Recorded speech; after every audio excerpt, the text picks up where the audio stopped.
So today I'm going to break down a quick day trade opportunity that I've taken, I believe it's a day ago. Yeah, yesterday. So basically what we're looking for over here is basically resistance break, right? So first thing you want to do is mark all of your support lines and your resistance lines, right? The major ones at least, right? So one major support line I marked is this one down here. We have one bounce there, a couple bounces here. We have some more down here as well, but that's a little bit further back, right? And then we want to mark our resistance, right? So this right here is previous support, which is now resistance.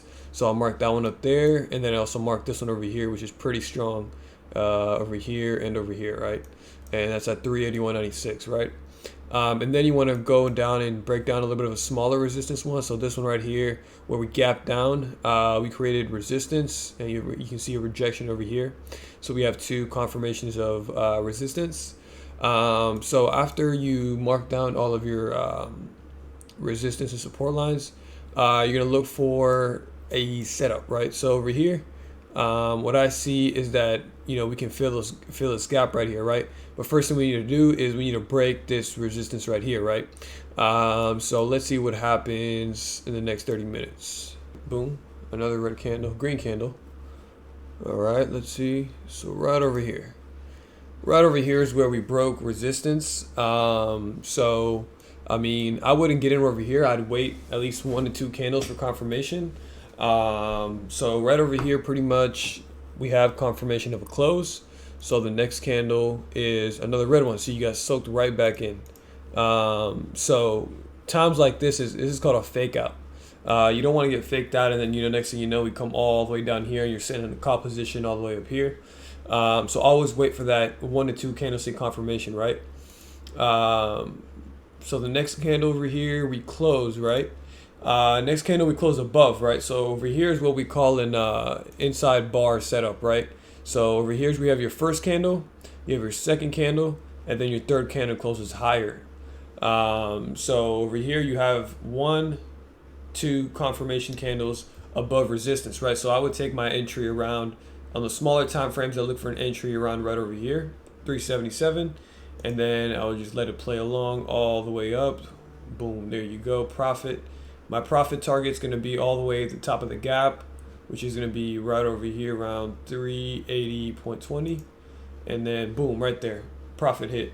I take profit right there.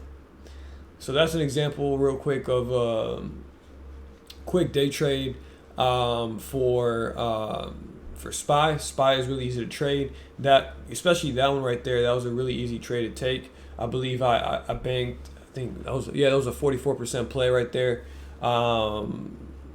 Options, ODTEs.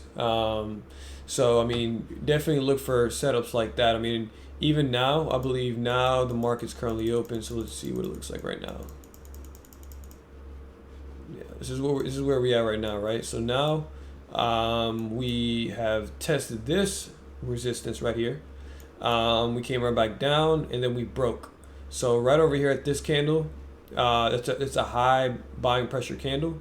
After this one closes above this resistance, I would get in for a position and play it to the next resistance. So another quick scalp will be from right over here to right over there. Currently I'm looking for the resistance break on SPY right over here at 387.44. So I'm waiting till we break this channel right here, and I'm looking to take profit over here at 393. It is 10:37 right now, so I had a little clip at the end to see what we hit later on. All right, y'all, quick update. So pretty much we broke the channel over here, a little bit of consolidation, but we finally have broke over this little support line right here, over here, support, well, resistance, not support. And then I'm looking to take it all the way up to 393. I don't think SPY has the range for it. RSI is a bit at the top. So I mean, I'm up 20% of my position. I'm looking to take profit over here. It's well more than enough. I mean, we got a bit more range. If I'm looking to get back in, I probably wait for a pullback down here. and then re-enter and play it all the way to the top, or maybe swing some calls overnight. But it is 1 o'clock. We got 2 more hours left in the market. I mean, we can get a little pump power hour, but I mean, for now, I'm looking to take profit right over here. So just like that, I mean, that's a live trade right there we took today. We waited for the what is it called? The break right over here for resistance. Got confirmation with this candle right over here, confirmation. And then we kind of just danced around support, and now we finally bounced, and now we're going up. But luckily, I mean, I'm playing options that expire, I believe, on Monday, so they're super volatile. So I'm happy with that kind of profit. Even though we can't play it all the way up to there, but just to mitigate risks, I'd take profit right over here. All right, y'all, and that is it. Let me know if y'all have any other questions or any video recommendations. Drop a comment, join the Discord. Let's get it.